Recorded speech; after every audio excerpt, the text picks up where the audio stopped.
You know, sometimes in life, you just buy something and you think, wow, that was a terrible purchase. This is not one of those times. This is so stupid. Hello, everyone. Welcome in. Happy Halloween. Welcome into yet another preview back after the bye week for the Detroit Lions as they get set to take on the Minnesota Vikings in week number 9. We're going to break down everything that you need to know ahead of Lions Vikings. But before we do, if we could get you to hit that like button and subscribe and turn those notifications on just so that you don't miss any upcoming content. We got pre-games, post-games, streams during the game. Make sure you have the notifications checked so that you don't miss any of that good stuff. So these two teams, the Lions and Vikings, division rivals, I gotta admit, Lions and Vikings fans, we gotta settle down, because every time I open Twitter, I swear, Lions and Vikings fans have like the most toxic relationship online. Everyone is always constantly just destroying each other, ripping apart each team. I know Vikings fans have a huge vendetta against Kirby Joseph, who looks like he's going to miss this game, and they're very happy about it, and they're making all their, our ACLs are going to be intact jokes. Whatever. I'm not going to engage in that. Vikings fans, Lions fans, both of you equally, just relax, take the heat down a little bit. Regardless, as is the case with all NFC North games, these ones just matter a little bit more emotionally. These are the emotional games where, tempers flare a little bit and you just get a little bit extra into it, because I really like to beat the NFC North teams, and that is not going to change this week. I would really love to get a win over the Vikings. That being said, these two teams are right now in very different places. The Lions, obviously, the vibes are pretty good. They just signed Aiden Hutchinson to a massive extension. They're 5-2 coming out of the bye. The vibes are relatively high. And the Vikings, well, the Vikings vibes are not nearly as high right now. They're coming off a brutal loss to the Chargers last Thursday night. Carson Wentz is now out for the season. There was that whole fiasco with the training staff, and was he actually fit to play in that game? Now JJ's coming back and he's going to be the starter, but they don't have a backup, or a proper backup at least. And now there's rumors of like dissension within the organization. Their GM might be on the hot seat. There's talk of Brian Flores not being extended on his contract, so they might be looking for a new DC after the season. There's just all kinds of disarray over there, and the vibes are just a little chaotic right now for the Vikings, who are now last in the NFC North. So it's safe to say that this is a big game for the Vikings, because they need to get a win to just kind of settle things on their end, whereas the Lions, they need to get a win because they have to keep pace with the Packers for first in the NFC North and first in the NFC period. Now, the thing with this game that's going to be different from a lot of others is the Lions and Vikings, when you stack these two teams up, on paper, the matchup is actually looking pretty lopsided based on what both teams have put on tape this season, put down statistically this season, as well as how these matchups have gone the past couple of years. It seems very slanted in the Lions' favor.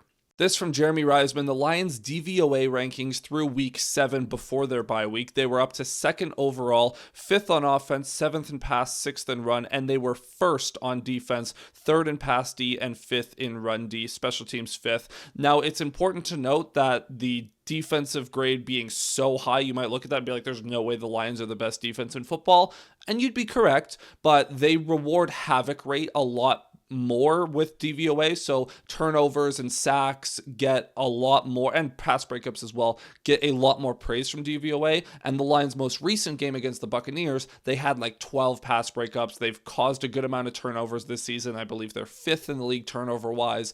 They've done a good job at creating havoc on defense, so they're going to be rated a little bit higher than perhaps they should be on a down-to-down basis. That being said, the Lions are a very good defense in general. On the flip side, this is the Vikings. They are statistically a mess, as Jeremy says. Overall, 26th on offense, 29th, 27th in pass, 23rd in run, and defensively, they're 19th, 25th in pass D, and 20th in run D. And overall, the Vikings, again, like I said, the vibes have not been good. The Brian Flores defense has not been nearly as potent this season compared to the past couple, where admittedly, I never was that afraid of it because it was very gimmicky, but it preyed on young quarterbacks very well, and it took veteran QBs like Jared Goff and Matthew Stafford to beat it last season when they were performing at their best. On top of that, the Lions employed Jahmyr Gibbs. That's why I have the Sonic onesie on today. And Jahmyr Gibbs has been absolutely fantastic against the Vikings, especially last season. In his career, he's averaging like 120 total yards per game, and he has 9 touchdowns in 4 career games against the Vikings. He has just absolutely destroyed them in his career. And obviously, there is the 4-touchdown dominant performance that he had in Week 18 to seal the division last year. That was the biggest regular season game of all time in terms of records and significance. There had never been 2 14-win teams going into the final week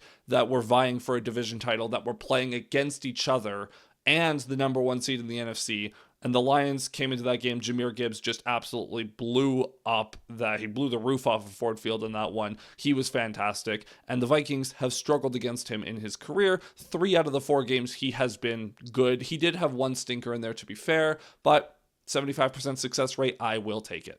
So if all of those things are slanted in the Lions' favor, where are the Vikings going to find success in this one? Well, allow me to introduce you to the counterpart to Jahmyr Gibbs. Justin Jefferson has absolutely torched the Lions in his career. And when I say counterpart, I don't mean like, oh, Gibbs is like the same quality of player as Jefferson. Obviously, they're both very good. This is not a comparison. That's not the point of this. The point is, Justin Jefferson, a superstar in his own right, the best wide receiver for my money, and he has definitely showed that against the Lions. In his career, in 10 career games against the Lions, he's averaging 120 yards per game. And that's including one game where he had 14 yards, that random game where Jeff Okudah locked him up. That was the most bizarre anomaly of all time.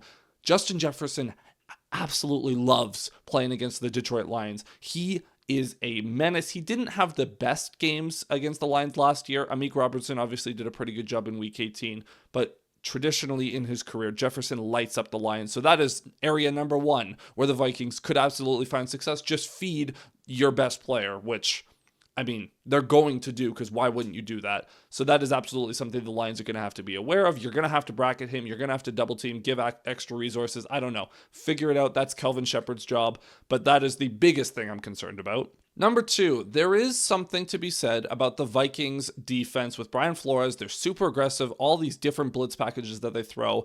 And for as much as Jared Goff is very good at predetermining reads and being able to anticipate reads and windows and figure a lot of things out before the snap, which has helped him a lot against the Vikings in the past, this is a game where Frank Ragnow's retirement is going to loom a little bit larger than it has the past couple of games, because Ragnow was so good at helping get the offensive line on the same page, determine, okay, they're blitzing from here, that guy's going to drop, figure out like that guy's the mic, whatever, and just communicating all of that to the offensive line and to Goff to take that off of Goff's shoulders and just make it as easy as possible for Goff to focus on the secondary and focus on where he has to deliver the football rather than who he has to be worried about up front. So Goff is still very good at that, but I do just want to flag that as that is an area where the Vikings defense could potentially find success against the Lions. Is can they disrupt things up front with Graham Glasgow being the center instead of Frank Ragnow? That is my biggest area of concern as far as the offense versus the defense. And then the biggest question mark in this game,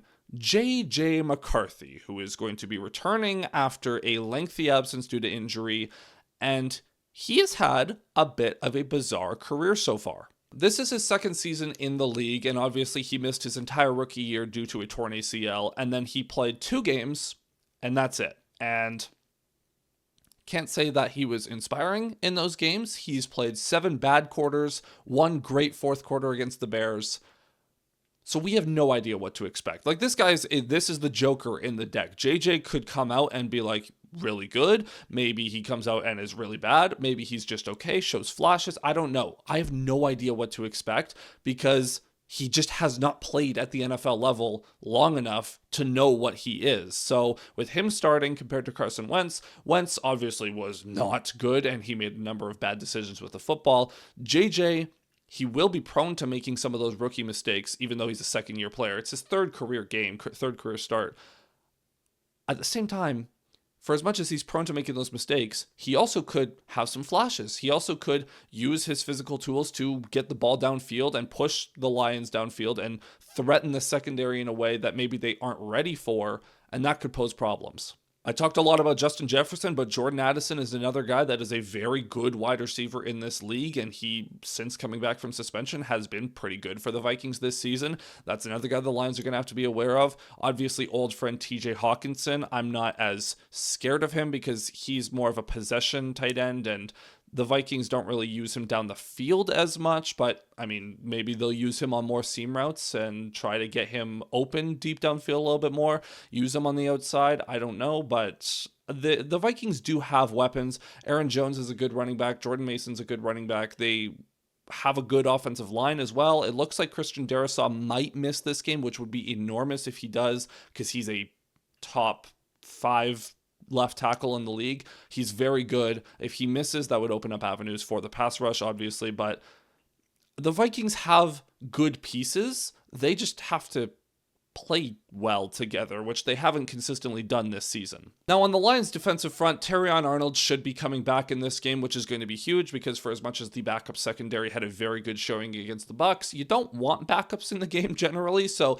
it's going to be Terrion on the outside along with Amik Robertson, and then Rock Yassin will also come in nickel sets. Brian Branch is going to be returning from suspension, and I think that the suspension as well as the bye week helped quash any injury issues he had. Kirby Joseph, as I mentioned earlier, looks like he's going to miss this game, so I think Thomas Harper will be the other starting safety. But having Terrion and Branch back is going to be huge for this defense just because Branch, I think he can do more. He can get around the football more, and he has another gear to hit. I'm willing to attribute some of that to injuries, but he's got to be motivated coming out of a suspension to play his best ball.